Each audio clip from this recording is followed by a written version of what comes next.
العالمين والصلاة والسلام على سيد الأنبياء والمرسلين وعلى آله الطيبين الطاهرين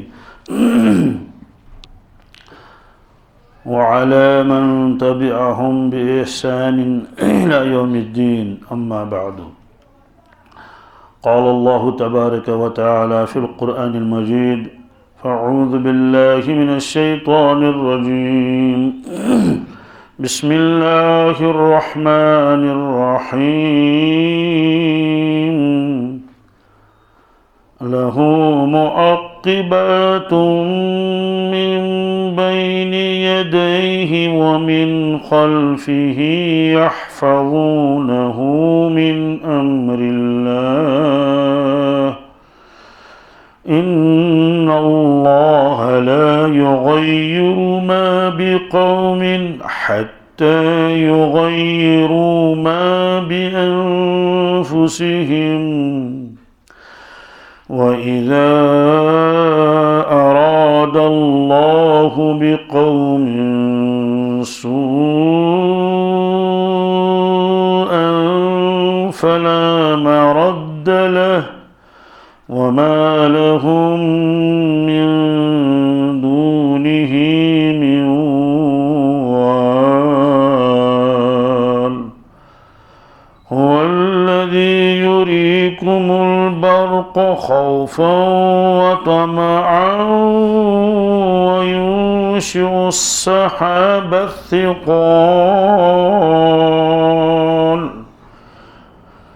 ويسبح الرعد بحمده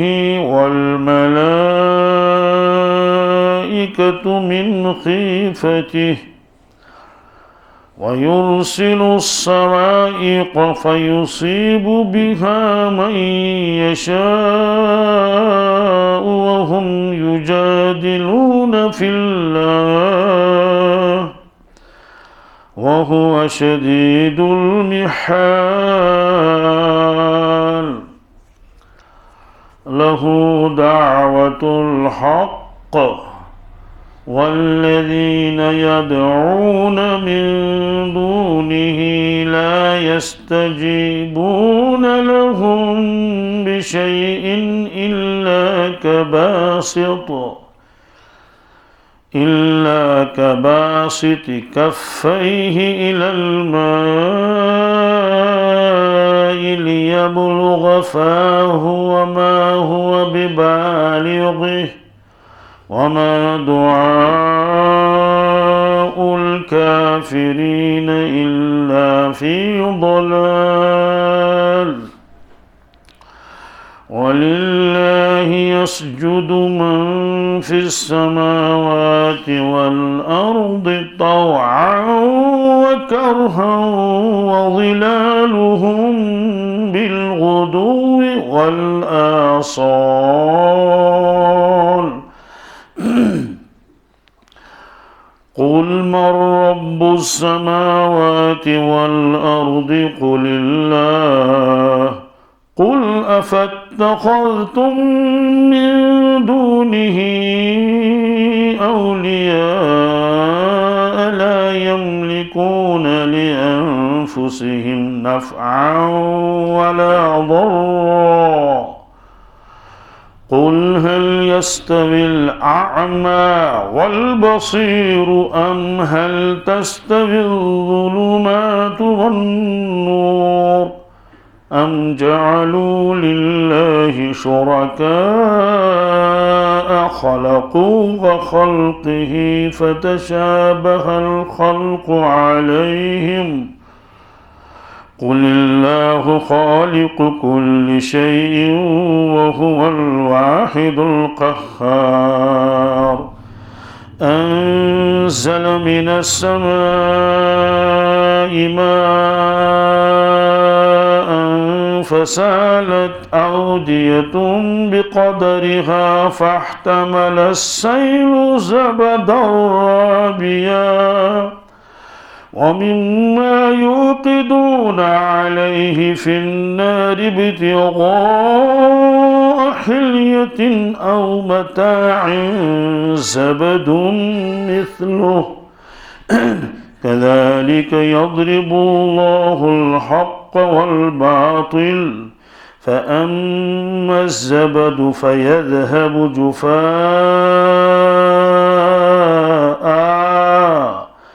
وأما ما ينفع الناس فيمكث في الأرض كذلك يضرب الله الأمثال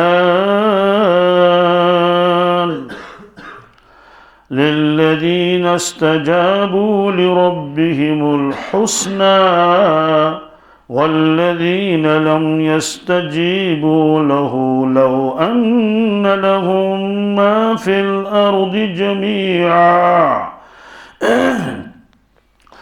لو أن لهم ما في الأرض جميعا ومثله معه لافتدوا به أولئك لهم سوء الحساب ومأواهم جهنم وبئس المهاد صدق اللہ العظیم۔ یہ سورہ رعد ہے، 11ویں آیت سے میں نے تلاوت کی اور رکوع ختم کر لیا۔ یہ 18 آیتیں ہوئی۔ ان آیتوں میں اللہ تبارک تعالیٰ کیا فرماتے ہیں؟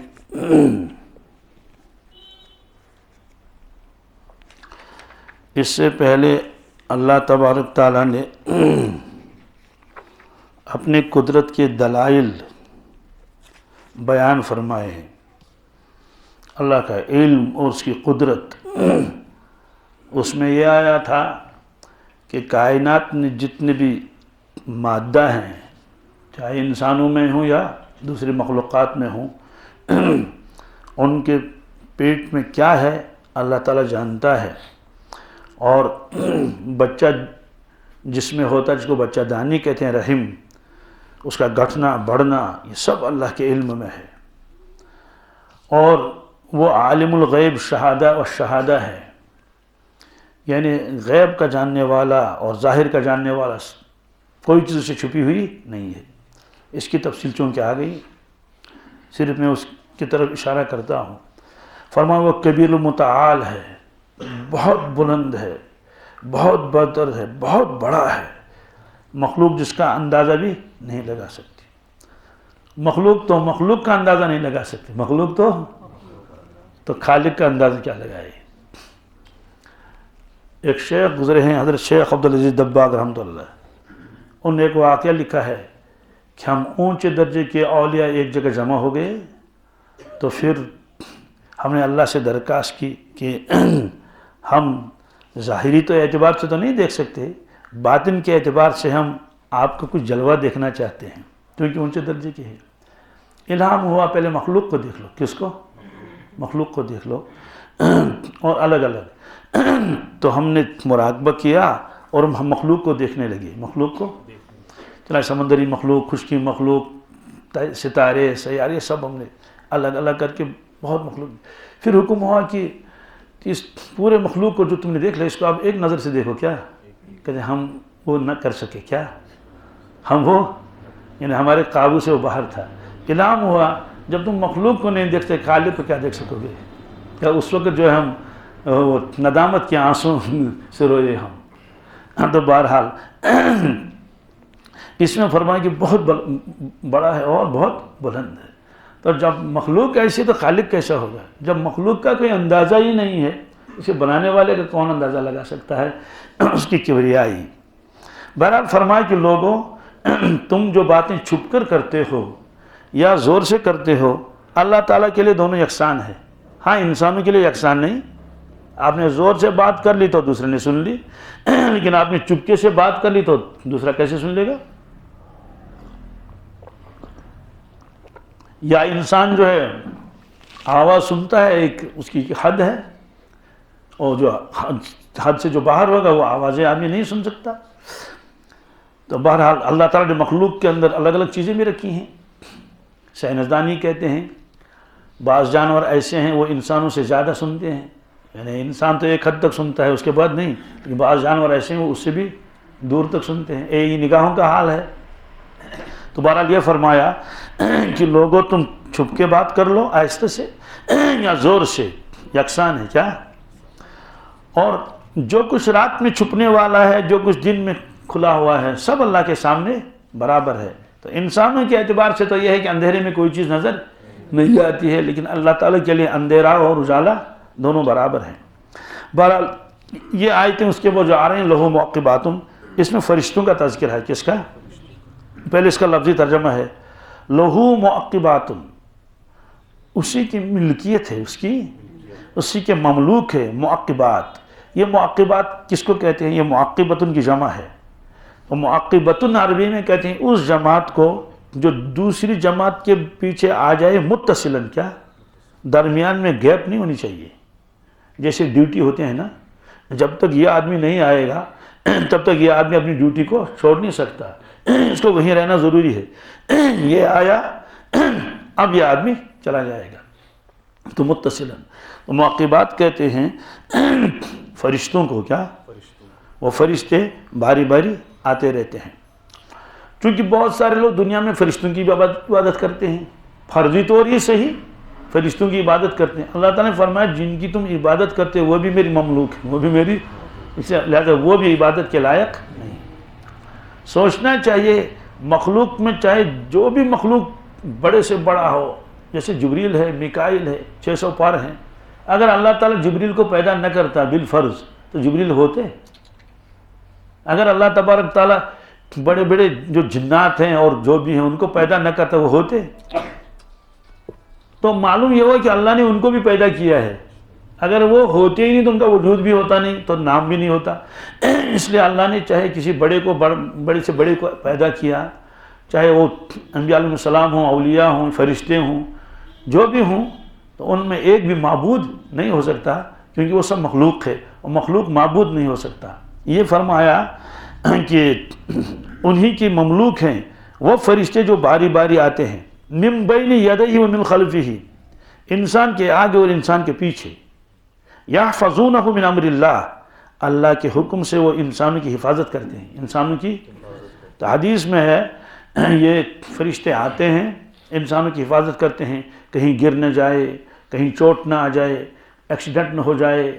تو اسی طرح سے جب آدمی سوتا ہے تو فرشتے نگرانی کرتے ہیں کوئی کیڑا آ کے اس کے کان میں نہ گھس جائے. تو سمندر میں کشتی ہے، اللہ تعالیٰ فرشتوں کو بھیجتے ہیں کہ ان کی کیا کر لیں، حفاظت کر لیں. لوگ درختوں پر چڑھتے ہیں، کوئی اخروٹ اتارتا ہے، کوئی کچھ کر لیتا ہے. یہ سارا نظام جو ہے اللہ نے اس کے لیے انتظامات کے ہیں، حفاظت کرتے ہیں. ہوائی جہازوں کی بھی حفاظت کرتے ہیں. کس کی؟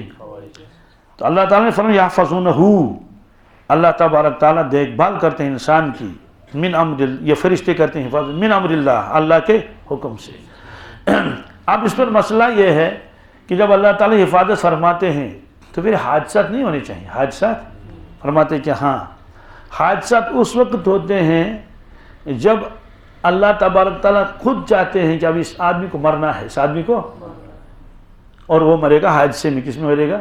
تو جو فرشتے ہوتے ہیں حفاظت کے، یہ حفاظت کے فرشتے اس وقت دور رہتے ہیں، یہ انسان کی حفاظت نہیں کرتے ہیں. یہی وجہ ہے کہ ماہر سے ماہر ڈرائیور جو سالہ سال سے گاڑی چلا رہا ہے، اسکوٹر چلا رہا ہے، جب حادثہ ہوتا ہے، جب اس سے پوچھتے ہیں کہ بھائی کیا ہوا کیا، وہ کہتے ہیں میری سمجھ میں نہیں آتا ہے، حالانکہ وہ ماہر ہے. یہاں ہماری وادی میں جو ہے وہ اخروٹ کے درخت ہوتے ہیں، اس میں سے اخروٹ اتارے جاتے ہیں. ایک آدمی جو 20 سال سے ایک ہی اخروٹ کا درخت مثلا اس کے آنگن میں ہے، وہ 20 سال سے اس سے اخروٹ اتارتا رہتا ہے، ماہر ہے. کیا ہے؟ عادت ہے اس کی. اب 20 سال تو وہ گرا نہیں کبھی، لیکن ایک مرتبہ اتفاقاً وہ گر گیا. سوال کیوں گر گیا؟ اناڑی تھا کیا؟ اناڑی تو نہیں تھا. پھر ہوا کیا؟ اور خود کہتا ہے کہ پیر پھسل گیا، وہ ہو یہ ہوا. وہ اصل میں یہی ہے، اس وقت فرشتے اس کی حفاظت نہیں کرتے ہیں.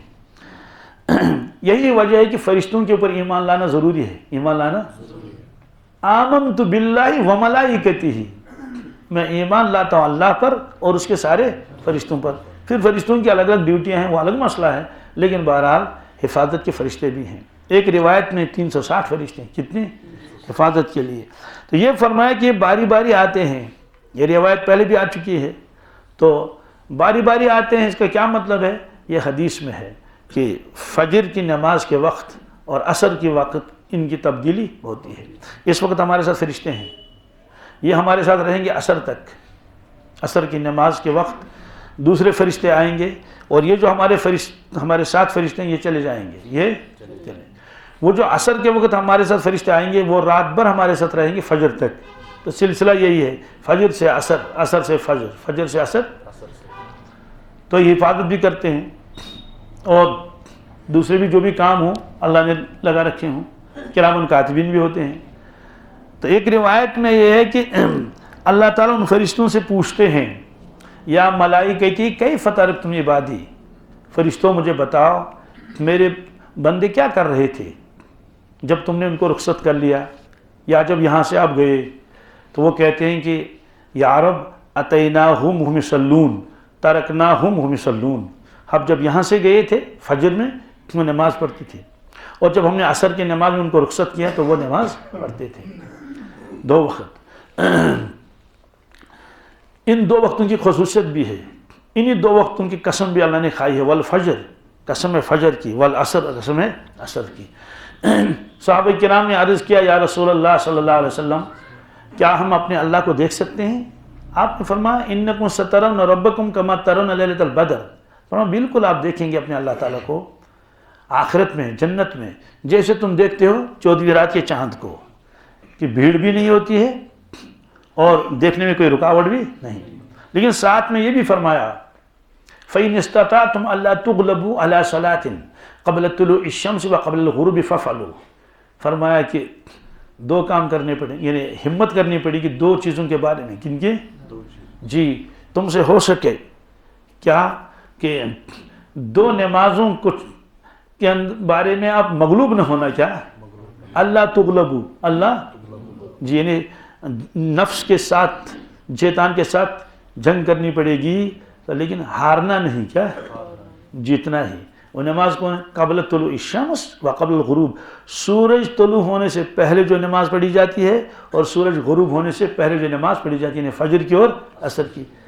تو شارحین نے لکھا اس حدیث کے اندر کہ ان 2 وقتوں کے پابندی میں یہ اثر اللہ نے رکھا ہے، اس شخص کو اللہ کا دیدار نصیب ہوگا۔ بہرحال تو یہاں فرمایا کہ یہ فرشتے باری باری آتے ہیں، تو یہی ہے عصر اور فجر۔ آگے فرماتے ہیں اللہ تعالیٰ ان اللہ لا یغیر ما بقوم حتی یغیر ما بانفسہم۔ پہلے اس کا ترجمہ دیکھیں، پھر اس کے کئی مطلب لکھے ہیں مفسرین کرام نے۔ لفظی ترجمہ ان اللہ لا یغیر، بے شک یقیناً اللہ تعالیٰ نہیں بدلتے ہیں، ما حالات، بقوم کسی قوم کے، حتی یغیروا یہاں تک کہ وہ لوگ خود بدل دیں، ما ان حالتوں کو بانفسہم جو ان کے ذاتوں کے ساتھ وابستہ ہیں۔ اس کا کیا مطلب ہے؟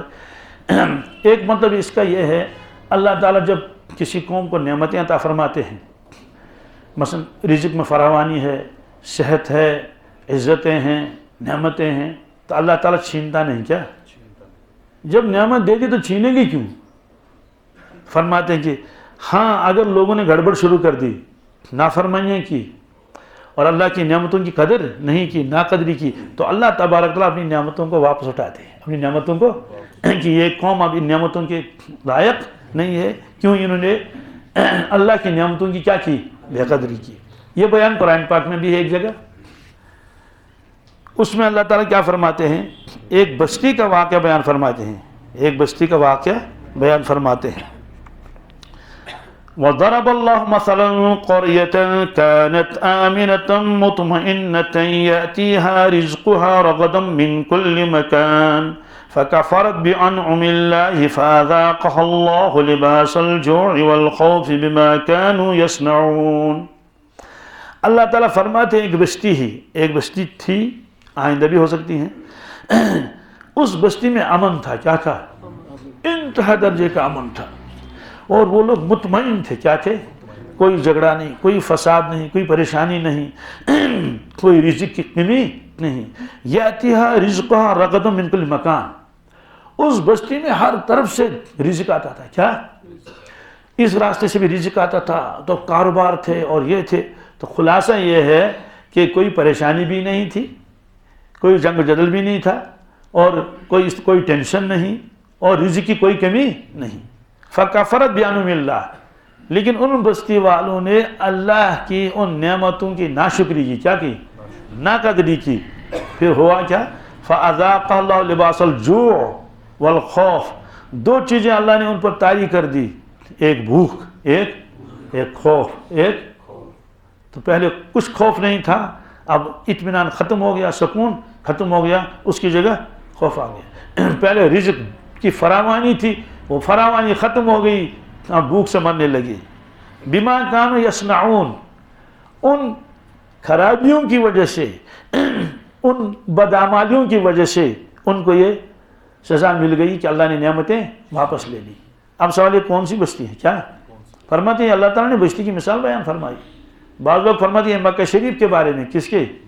کہ جب انہوں نے قدر نہیں کی حضرت رسول اللہ صلی اللہ علیہ وسلم کی، جو کائنات کی تمام نعمتوں سے سب سے زیادہ بڑی نعمت ہے، تو رزق آتا تھا، کاروبار چل رہا تھا، ملک شام سے آتا تھا اور یمن سے اور وغیرہ ساری چیزیں، اور وقت اور بارشیں برستی تھی، یہ ساری چیزیں تھیں.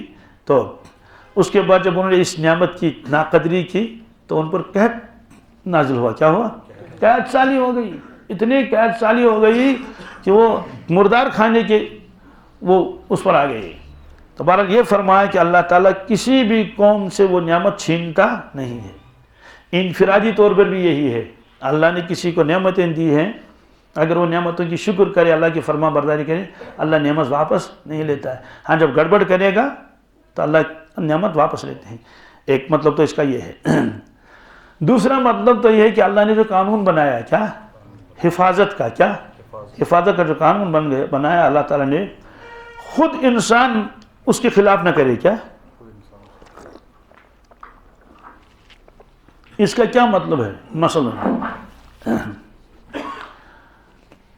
اللہ کے نبی صلی اللہ علیہ وسلم فرمایا کہ جس کھانے میں بو پیدا ہو جائے، کیا یعنی کھانا رکھا ہوا تھا تو اس میں تھوڑی بو آنے لگی، آپ نے پھر اس کا استعمال مت کرو. کیا اس کو استعمال؟ ایک آدمی نے اسی کھانے کو استعمال کیا تو قانون تو یہی تھا اس کا استعمال مت کرو، اس کی وجہ سے بیمار ہو گیا، کہیں فوڈ پوائزن ہو گیا. کیا ہو گیا؟ تو بیمار ہو گیا. اور بعض لوگ تو اسے مر بھی سکتے ہیں. کہتے کہ اس نے خود اس قانون کی خلاف ورزی کی. اس قانون کی، ایک آدمی کو معلوم ہے کہ اس کے مزاج یہ ہے کہ وہ ٹھنڈا پانی نہیں پی سکتا. کیا؟ کولر کا پانی اس کو زکام ہو جاتا ہے. اس نے پھر پی لیا تو پھر بیماری مبتلا ہو گیا. جو صحت کی جو نعمت تھی وہ اب بیماری میں تبدیل ہوگی. کیوں؟ کہ اس کا ذمہ دار یہ خود ہے، اس کا ذمہ دار یہ خود ہے. اسی طرح سے ایک آدمی کو بتایا گیا کہ بھائی آپ گاڑی چلا رہے ہیں تو اس کی ایک حد انہیں متعین کی، اس سے زیادہ سپیڈ میں آپ نہیں جا سکتے. تو اس سے زیادہ سپیڈ میں چلا گیا. کیا چلا گیا؟ اور ایکسیڈنٹ ہو گیا، گر گیا. تو یہ جو ایک قانون اللہ نے بنایا ہے، یا انسانوں نے خود ایک قانون بنایا ہے حفاظت کا. کس کا؟ وہ جب اس کے خلاف کرے گا تو اللہ تعالیٰ فرشتوں سے اس کی حفاظت اٹھاتے ہیں، اس کی حفاظت کہ رہنے دو اس کو. اس سے معلوم ہوا کہ یہ بھی ایک سبب بن جاتا ہے، فرشتے اس وقت اس کی حفاظت نہیں کرتے ہیں. اور حدیث پاک میں ہے کہ چھتوں کے کناروں پر مت سویا کرو. کیا؟ ایک تو چھت بہت ہے، جیسے سلیب پر سوتے ہیں، ٹھیک ہے، درمیان میں آپ سو گئے، ٹھیک ہے، آپ اگر کروٹ بھی لے لیں گے، ایک کروٹ ادھر لے لیں، ایک چل ٹھیک ہے، لیکن آپ بالکل کنارے کے قریب سو گئے. منع کیا اللہ کے نبی صلی اللہ علیہ وسلم نے. اب رات کو آدمی نیچے گر گیا. کیا سوال ہے کیوں گر گیا؟ فرشتوں نے حفاظت کیوں نہیں کی؟ کہتے ہیں فرشتوں نے حفاظت اس لیے نہیں کی، اس نے خود اپنی حالت بدل دی. اس نے خود اپنی حالت کہ جہاں اس کی حفاظت کا وہ بنایا تھا اس کے خلاف اس نے خود کیا. تو اس آیت کا ایک مطلب یہ بھی ہے، اس آیت کا ایک مطلب یہ بھی ہے، چونکہ پہلے بیان آیا فرشتوں کا جو فرشتے حفاظت کرتے ہیں. اس کا ایک مطلب اور بھی ہے جو عام طور سے سمجھا جاتا ہے، لیکن آنا اس مطلب کو نہیں لیتے، اس کو مفہوم مخالف کہتے ہیں. مفہوم مخالف وہ یہ ہے کہ کسی بھی قوم میں تب تک ان کی حالت نہیں بدلے گی، انقلاب نہیں آ سکتا جب وہ خود ہمت نہ کریں. کیا نہ کریں؟ ہمت نہ کریں. اور وہ خود انقلاب لانا نہیں چاہیں کہ بھائی جو رشوت ختم ہونی چاہیے، وہ یہ ساری چیزیں ہیں. تو فرماتے ہیں کہ وہ اپنی جگہ ہے، وہ بھی اپنی جگہ انسان ہے، لیکن اس آیت کا اس کے ساتھ تعلق نہیں ہے. مگر اس آیت میں یہی ہے کہ اللہ نے جو نعمتیں انسانوں کو دی ہیں اللہ تعالیٰ نعمتیں چھینتا نہیں ہے. ہاں جب انسان گڑبڑ کرے تو پھر اللہ تعالیٰ اس نعمتوں کو واپس لے جاتا ہے. پھر فرمایا وَإِذَا أَرَادَ اللَّهُ بِقَوْمٍ سُوءًا فَلَا مَرَدَّ لَهُ. جب اللہ تعالیٰ چاہتے ہیں کسی قوم کے ساتھ برائی سے مراد یہاں عذاب کیا، تو فرماتے ہیں جب اللہ کا عذاب آتا ہے کہیں بھی فَلَا مَرَدَّ لَهُ، تو کوئی اس عذاب کو پھیر نہیں سکتا. پھیر ساری دنیا جمع ہو جائے وہ اس کو پھیر نہیں سکتی. یہ اللہ کی طاقت ہے، اللہ کی قدرت ہے. تو یہی ہے کہ نعمتیں اللہ نے دے دی، نعمتوں کی ناقدری ہوئی، اب اس کے اوپر عذاب آ گیا، سزا آ گئی، تو لوگ اس کو مقابلہ کرنا چاہیں اللہ تعالیٰ کی اس سزا کا، اس کا مقابلہ نہیں کر سکتی. فرمایا کہ وَمَا لَهُم مِّن دُونِهِ مِن وَالٍ، اور لوگوں کے لیے اللہ تعالیٰ کے علاوہ، اللہ تعالیٰ کے کوئی بھی کارساز نہیں ہے. والن نسل تھا یہ وال، کوئی بھی کام بنانے والا نہیں ہے. والی اصل تھا کیا، یا گر گئی تو وال.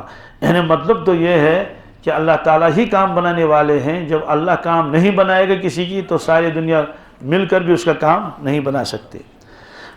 اس کے بعد اللہ تبارک تعالیٰ ایک اور اپنی قدرت کا تذکرہ فرماتے ہیں، اور اس میں دونوں چیزیں بیک وقت ہیں. کیا؟ هو الذی یریکم البرق خوفا وطمعا. وہ اللہ وہی ہے جو دکھاتا ہے اے لوگو تم کو، دکھاتا ہے بجلی. کیا؟ بجلی. خوفا وطمعا، ڈرانے کے لیے بھی اور امید دلانے کے لیے بھی. وہ ایک ہی دلیل میں دو چیزیں آ گئی کہ امید بھی اور ڈر بھی. یہ جب بادل چڑھ جاتے ہیں تو اس کے بعد وہ بجلیاں چمکتی ہیں، بجلیاں چمکتی ہیں. تو بجلی جب چمکتی ہے تو بہت سارے لوگ تو اللہ کا شکر ہے کیا اب بارش برسے گی، اب بارش برسے گی اور کھیت جو ہے وہ لہلانے لگیں گے. لیکن ڈر بھی لگتا ہے کہیں بجلی نہ گرے. کیا؟ بجلی نہ گرے. تو یہ اللہ نے فرمایا دیکھو میں ایک چیز کر لیتا ہوں، اس میں نفع بھی ہوتا ہے، نقصان بھی، امید بھی اور خوف بھی. تو ایسا ہے یا نہیں؟ بارشیں بھی برستی ہیں. کل ہی تو یہ معلوم ہوا کہ کئی جگہ اس طرح کے لوگ وفات پا گئے ہیں اس بجلی کی وجہ سے. وَيُنْشُرُ السَّحَابَ الثِّقَالَ، اللہ تعالیٰ اٹھاتا ہے بھاری بادلوں کو. جن کو بادل بہت بھاری ہیں، بادل بہت، ان میں لاکھوں کروڑوں ٹن پانی ہے. اللہ تعالیٰ کی شان ہے، وہ پانی ایسے برستا ہے کہ کوئی نقصان نہیں. لیکن اگر ایک ہی جگہ وہ پانی گر جائے، کہتے ہیں آبت رکھنا کیا، تو وہ تو پوری بستی کو اپنے ساتھ لے لے گا. تو فرماتے ہیں اللہ تعالیٰ یہ میں کرتا ہوں، یہ بادل جو اٹھتے ہیں سمندروں سے، یہ میں اٹھاتا ہوں ان بادلوں کو. اور یہ بھاری بادل ہیں، یہ ہلکے نہیں ہیں. وَيُسَبِّحُ الرَّعْدُ بِحَمْدِهِ، اور اللہ کی پاکی بیان کرتا ہے اور رعد فرشتہ. کیا؟ رعد فرشتہ. وَالْمَلَائِكَةُ، اور باقی فرشتے اس کے علاوہ جو افسر ہیں ان کا، وہ بھی اللہ کی حمد و ثنا کرتے ہیں. من خیفتہ، اللہ کے ڈر سے. اللہ کے ایک مرتبہ یہود آئے اللہ کے نبی صلی اللہ علیہ وسلم کی خدمت میں. انہوں نے کہا ہمیں کچھ سوالات کرنے ہیں. حضرت نے فرمایا کر لو. انہوں نے کہا رعد کی حقیقت کیا ہے؟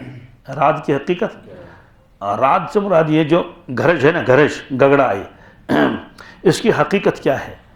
آپ نے فرمایا کہ اللہ تعالیٰ نے بادلوں کے اوپر فرشتوں کو متعین کیا ہے اور ان کے ہاتھوں میں آگ کے کوڑے ہیں. کیا ہیں؟ تو وہ کوڑا اٹھاتے ہیں اور مارتے ہیں کس پر؟ بادلوں پر، تاکہ بادل آگے چلیں. پھر جہاں اللہ کی مرضی ہوتی ہے وہاں تک بادلوں کو پہنچا دیتے ہیں، وہاں وہ برستے ہیں. تو فرمایا کہ انہوں نے کہا جو ہم آواز سنتے ہیں یہ کیا ہے؟ انہوں نے کہا یہ اس فرشتے کی آواز ہے، فرشتے کی. انہوں نے کہا کہ آپ نے صحیح جواب دے دیا، گویا کہ ان کی کتاب میں بھی یہی لکھا ہوا تھا. اب سوال یہ ہے کہ اللہ کے نبی صلی اللہ علیہ وسلم فرمایا کہ ان کے ہاتھوں میں آتشین کوڑا ہے اور یہ جو گرج ہے یہ اس کی آواز ہے فرشتے کی. اس میں وہ اللہ تعالیٰ کی پاکی بیان کر لیتا ہے. لیکن جب سائنسی اعتبار سے دیکھیں گے تو اس میں تو اور کوئی چیز ہے. بات سمجھا گئی؟ یہ آپس میں ٹکراؤ ہو جاتا ہے، اس کی وجہ سے آوازیں نکلتی ہیں. کہتے ہیں کہ ہاں یہ سبب قریب ہے، یہ سبب قریبی سبب یہ ہے. سبب بعید وہی ہے جو فرمایا اللہ کے نبی صلی اللہ علیہ وسلم. اس کی میں مثال بتاتا ہوں. پوچھا گیا کہ بھونچال کیوں آتے ہیں؟ بھونچال آپ نے فرمایا جب زمین پر نافرمانی ہوتی ہے. کیا؟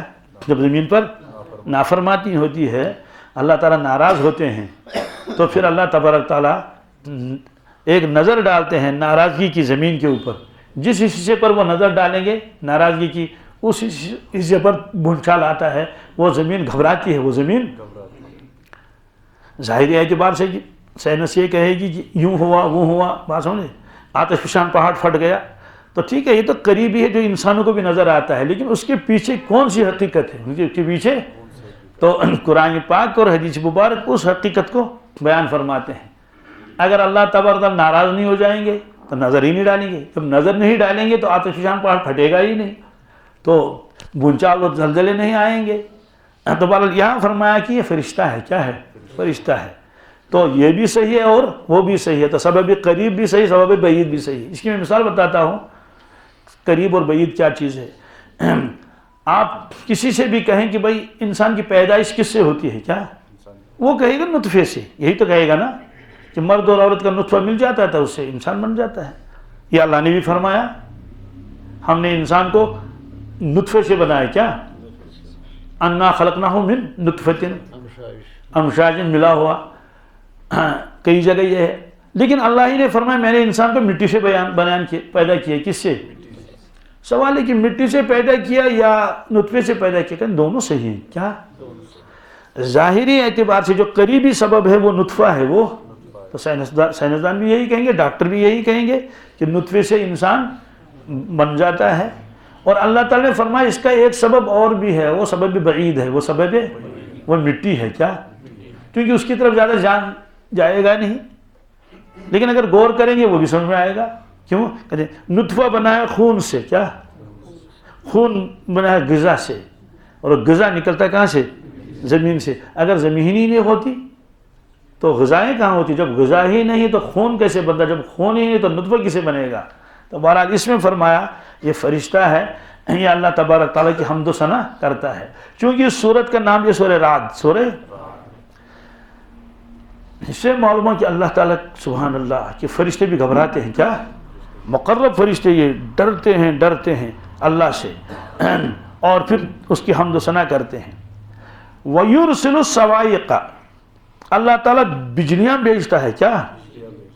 بھیجتا ہے جی. فَيُصِيبُ بِهَا مَن يَشَاءُ، تو بجلی گرتی ہے اس پر جس پر چاہے، جس کا کہیں درختوں پر گر جاتی ہے، کہیں انسانوں پر گر جاتی ہے، کہیں مکانوں پر گر جاتی ہے. تو فرمایا کہ یہ ہے وہ جس میں تمنا بھی آدمی کو ہوتی ہے، امید بھی بارشیں برسیں گی، ڈر بھی ہوتا ہے کہیں بجلی نہ گری. وَهُمْ يُجَادِلُونَ فِي اللَّهِ، اللہ تعالیٰ فرماتے لوگوں کو کیا ہوا، یہ اللہ تعالیٰ کے بارے میں جھگڑتے ہیں. کیا کرتے ہیں؟ رسول اللہ صلی اللہ علیہ وسلم سے بحث کرتے ہیں اس کے وحدہ لا شریک ہونے میں. وَهُوَ شَدِيدُ الْمِحَالِ، حالانکہ اللہ تبارک تعالیٰ سخت پکڑ کرنے والے ہیں. کیا مطلب؟ تو یہ ہے کہ یہ جو جھگڑا کر رہے ہیں اس پر تو فوراً پکڑ آنی چاہیے، لیکن چونکہ وہ حلیم بھی ہے. کیا؟ اس لیے وہ درگزر فرماتے ہیں، ڈھیل بھی دیتے ہیں. دوسرا شدید المحال کا مطلب یہ ہے وہ جو کام کرتا ہے وہ تدبیر کے ساتھ کرتا ہے. کیا؟ اور تدبیر کے ساتھ پکڑتا بھی ہے. اس لیے اللہ کی پکڑ سے کوئی آدمی بھاگ نہیں سکتا. دوسری جگہ اللہ تعالیٰ نے فرمایا ان بطش ربک لشدید، بے شک تمہارے رب کی پکڑ بہت زبردست ہے. حدیث پاک میں ایک واقعہ ہے کہ عرب کا ایک بہت بڑا آدمی تھا، چودھری قسم کا، لیکن تکبر بہت تھا اس میں. تو اللہ کے نبی صلی اللہ علیہ وسلم نے ان کے پاس ایک آدمی بھیجا کہ ان کو کہو ہمارے پاس آؤ. قاصد نے جا کر کہا کہ اللہ کے نبی صلی اللہ علیہ وسلم آپ کو یاد فرما رہے ہیں. اس نے کہا کون رسول؟ کیسا رسول؟ اللہ تعالیٰ کیا چیز ہے؟ تمہارا اللہ سونے کا یا چاندی کا ہے؟ بہت گستاخانہ الفاظ کہے اس نے. تو جب وہ یہ الفاظ کہہ ہی رہا تھا تو اللہ تعالیٰ کا جلال آ گیا، بادل چڑھ گئے. کیا؟ اور فوراً ایک بجلی گری اس کی گردن پر، تو اس کی کھوپڑی الگ ہو گئی اور اس کا جسم الگ ہو گیا.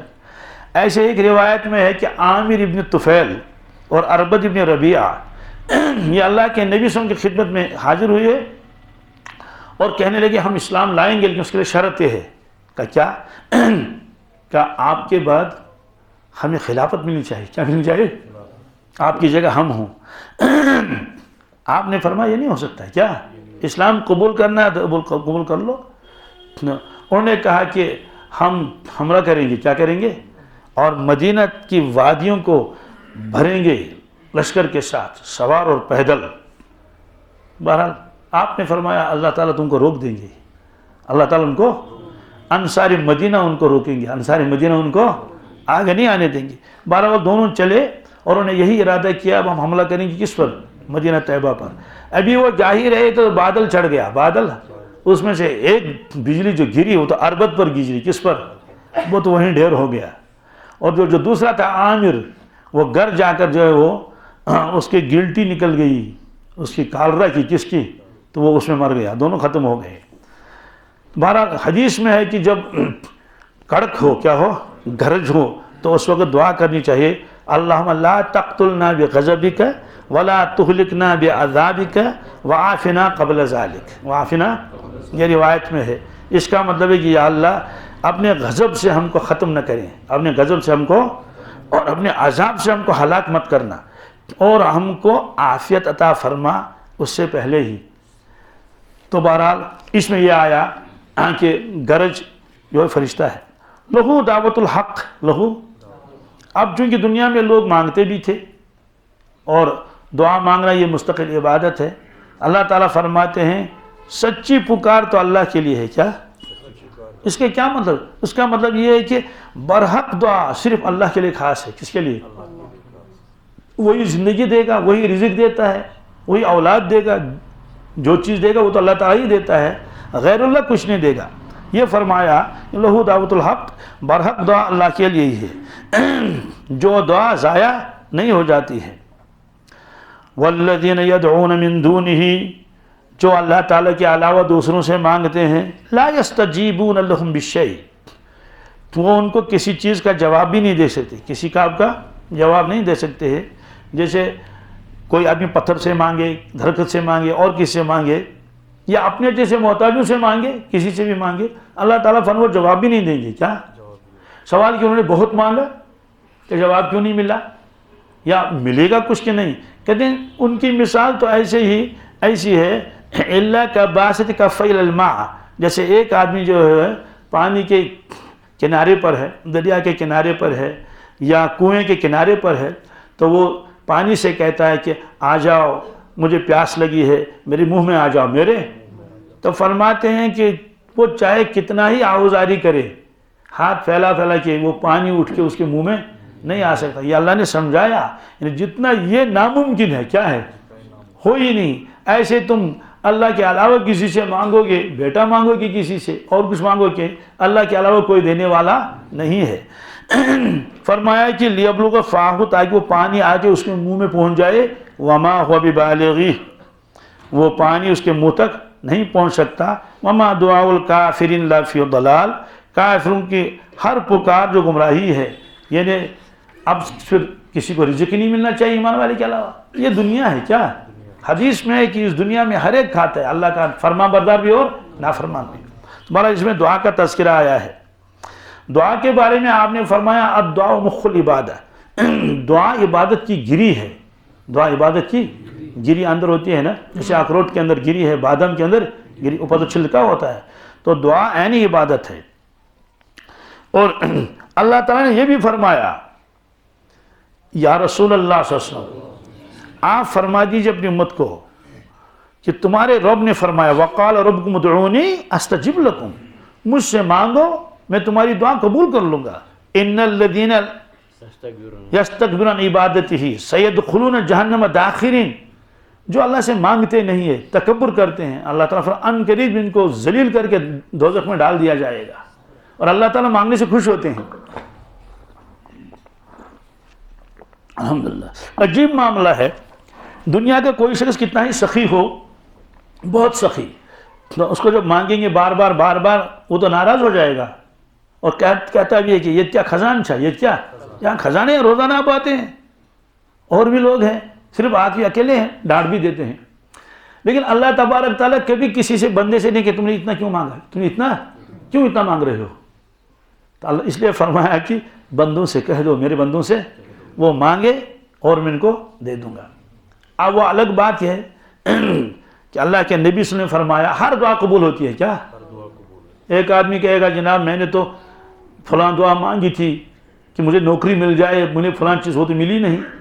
تو اس کا جواب دیا اللہ کے نبی صلی اللہ علیہ وسلم نے، یا تو وہی چیز ملے گی جو مانگی، یا تو وہی چیز ملے گی، یا کوئی مصیبت آئی تھی یا آنے والی تھی، اس دعا کی برکت سے اللہ تعالیٰ نے اس مصیبت کو دور کر دیا. معلوم ہوا کہ دعا مانگنے سے مصیبتیں دور ہو جاتی ہیں اور جو آنے والی تھیں وہ واپس جاتی ہیں.